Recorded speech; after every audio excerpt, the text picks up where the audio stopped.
Barkanmu da dawowa cikin wani sabon bidiyo namu. Yau za mu yi magana akan list wato definition list. Idan ba ku manta ba mun yi bayani akan list mun ce muna da list na farko, muna da order list, muna da unorder list, na uku muna da definition list wanda muka manta ba mu yi bayani ba aka buƙaci mu yi bidiyo mu yi bayani akan shi. Definition list ana amfani da shi ne yawanci wajen abin da yake a jere wanda yake da bayani a ƙasan shi. Misali kamar littafi, bari mu duba list namu, list ɗin da muke da su mun ce muna da, bari mu goge gaba ɗaya, mun ce muna da order list da unorder list wanda mun ce muna da order list, wannan unorder list ne idan ba mu manta ba mun ce muna da wato mu ce me, mu ce na biyu,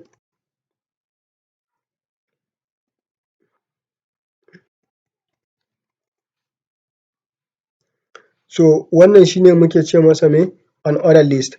Na biyu muna da order list kuma, to order list muna da shi.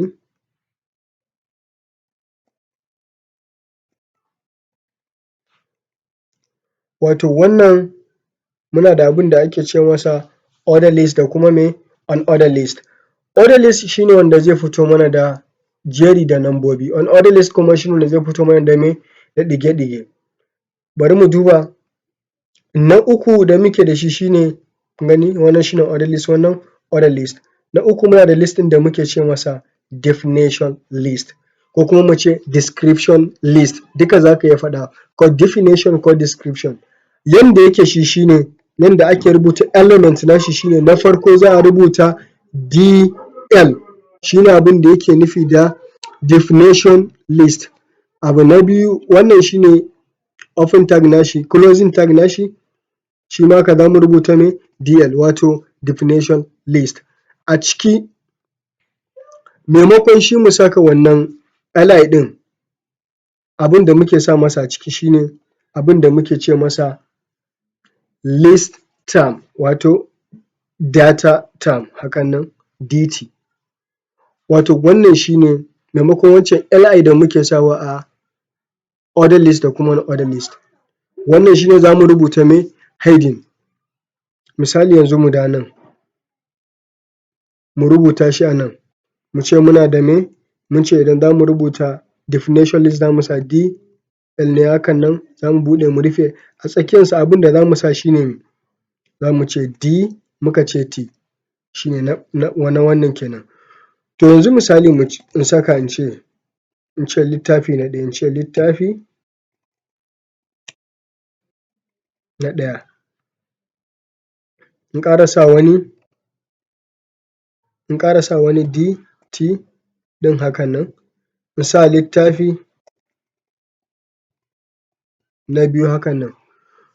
To wannan abin da yake nufi shi ne maimakon wancan list ɗin da muke maimakon li ɗin nan da muke sawa a nan za mu saka me DT ne.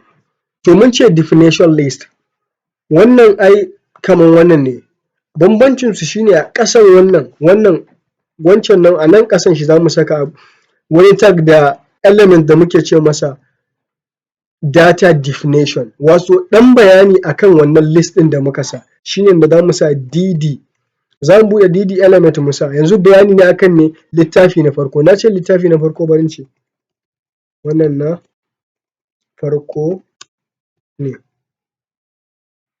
Na biyu yanzu misali shi ma in na sa masa DD nashi hakan nan zan sa me wannan na biyu ne, wannan shi ne misali kenan, bari in yi saving bari rona ku gani.